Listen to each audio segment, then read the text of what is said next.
Welcome to Clean Middle East's Laundry Talkathon.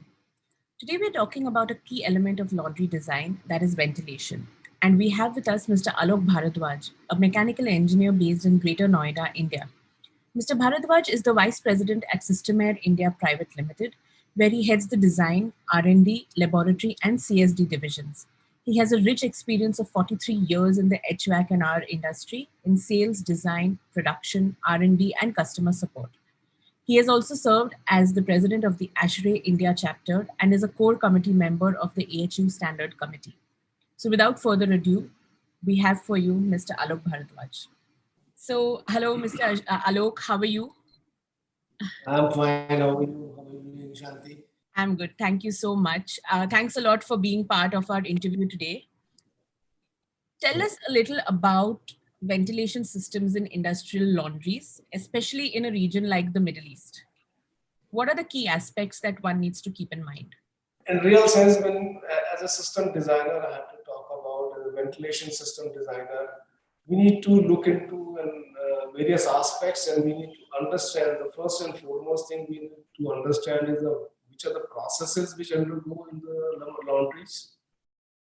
To start with, basically, what you can see, it's when the laundry is collected, the soiled laundry is collected into the laundry. That's the first point, basically what we have. Second is then we need to sort them out, whether it's extremely abused laundry and a normally abused laundry, or it's a torn laundry. Then it goes to the washing and the dry cleaning section, basically. And from there it goes to the drying and then inspection and the ironing and folding and the rewash if required. If somebody finds that it's not being properly washed, then it goes to the rewash.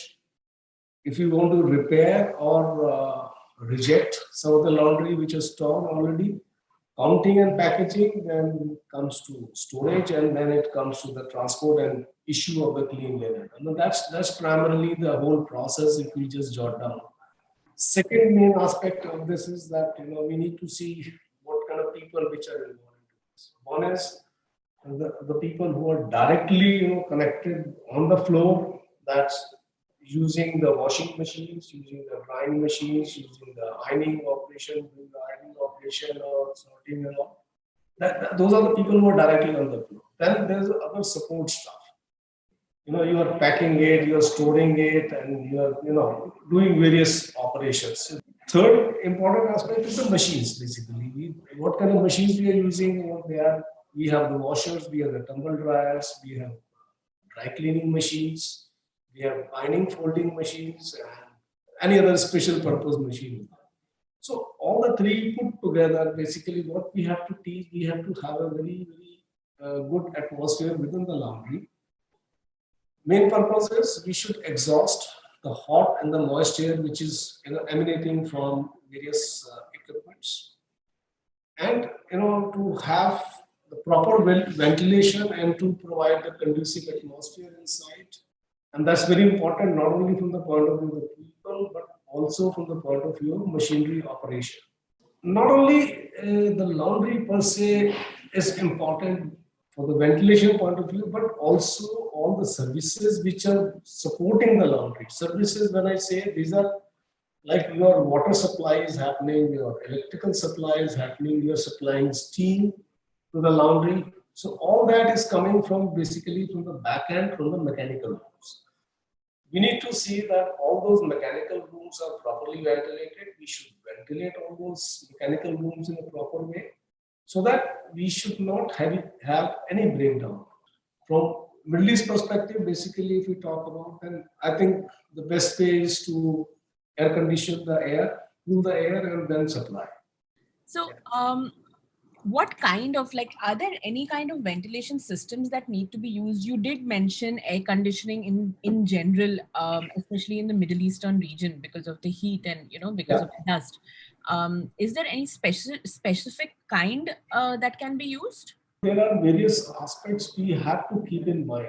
Like, for example, if we say today in the modern time, all the tumble dryer manufacturers, they have, a built-in exhaust system into their tumble dryers. Okay. Each different capacity, different size of the tumble dryer model, they will identify, okay, we need to exhaust so much amount of air to take care of the heat and the moisture which is generated from this tumble dryer. So as a system designer, I know that if, okay, X make of tumble dryer, there are say 10 numbers, different capacity, and I know that exhaust capacity of each. So what I need to do is, I need to, because the exhaust air, what they will take it from the surrounding area only, from the laundry area only. So what I need to do is I need to supplement that exhaust air with the fresh air. So what I have to do is whatever amount of air I'm exhausting, that much amount, I need to supplement. And either I supplement it directly and outside air, or I just treat it. Second main thing is there that when we have the dry cleaning machines also, in the dry cleaning machines, we have the solvent gases and the vapors which come out from the dry cleaning machines. And if they are not arrested at source, then they will be present in the entire environment. So if you see that if that particular those solvent gases and vapors, they pass through the dryers, now at that temperature and humidity, I mean, it will form it will become an acidic form. Now, we know that acidic form, it's not good for the tumble dryers and even for the laundry area. So what we need to make sure is that for the dry cleaning machine, where the dry cleaning machines are kept, the air should be picked up from the source and exhausted so that it does not get into the laundry area and get and it mixes with there, and it forms acid. So it should be, the makeup air should be solvent free.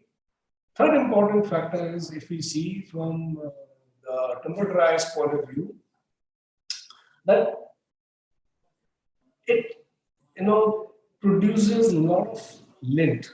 As we know, then when we dry the clothes, in our household also, we will find end of the day some lint is in the washing machines and other things. Right. But when we talk about tumble dryers, the huge amount of lint which is generated, which is a very big risk of fire if it is not exhausted outdoors in a proper way. A lot of people do the mistake that when they are exhausting it out, they'll just exhaust it out of the window, or they will exhaust if they are already having a gas vent or the chimney, they will just connect the exhaust to that, or some unventilated area, enclosed unventilated areas there, they would like to just throw it less. So it's not recommended to exhaust it just like this. It has to be properly exhausted. So what we need to keep in mind is that the exhaust route has to be the shortest exhaust route.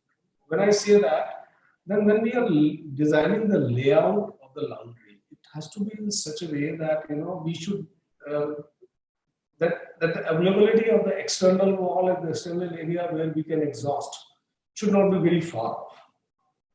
Important thing is that the ducts, what we designed, that those ducts have to be smooth from inside.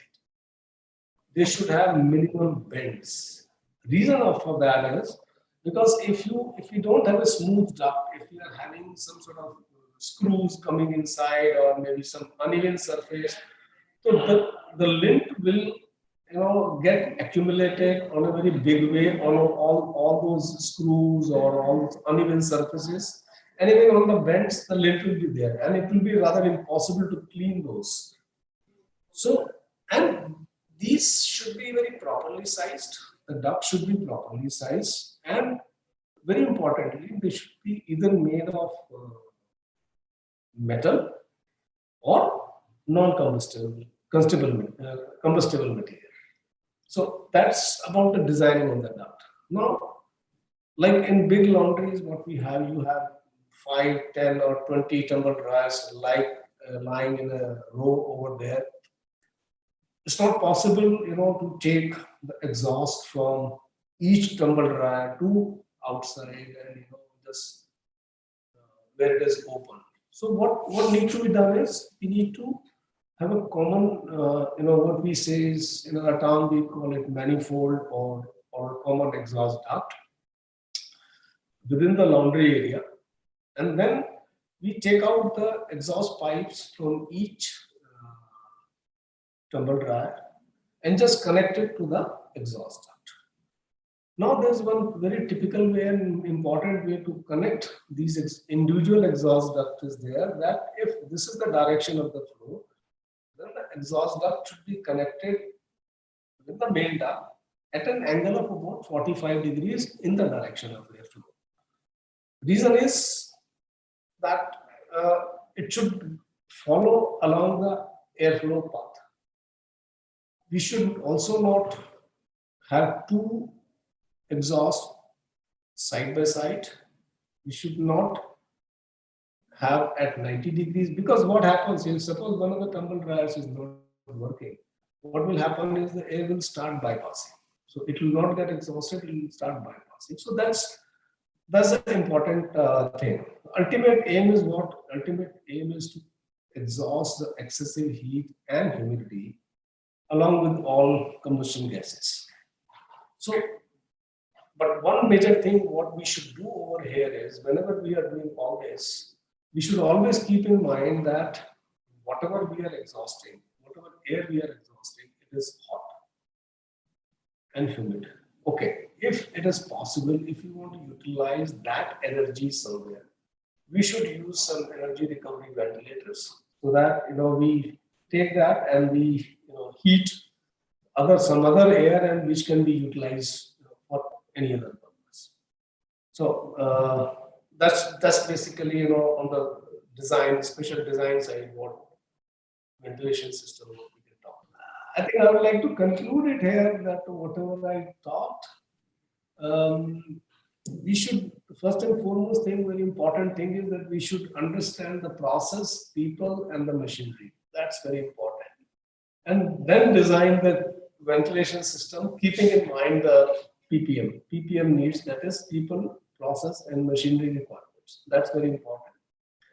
We must follow the recommendation of the equipment supplier. Whatever the equipment is installed in the laundry, when whatever recommendation they are giving to how much air to be exhausted and all that, then that we should follow.